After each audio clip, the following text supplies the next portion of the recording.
tweede gedeelte noem ek die herder wat jou dra. Kom ons kyk hier na Jesaja 40 vers 11 en Lukas 15 vers 4 en 5.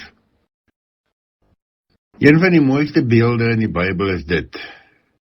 Hy maak sy lammers by mekaar in sy arms. Hy dra hulle teen sy bors.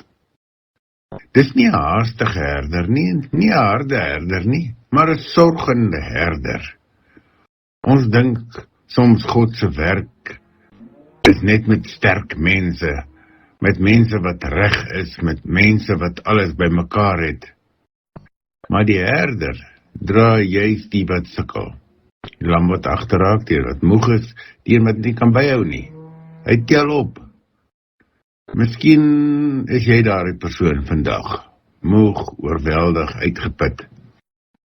Dan is die goeie nuus nie, probeer harder nie man, maar laat jou dra. Ons geloof is nie net dat ons God volg nie, maar dat hy ons dra. Selfs wanneer jy nie krag het om te loop nie, verloor hy jou nie. Hy tel jou op, hy hou jou naby, hy laat jou nie val nie. En dalk is dit vandag net genoeg vir jou, om net te rus in daardie waarheid.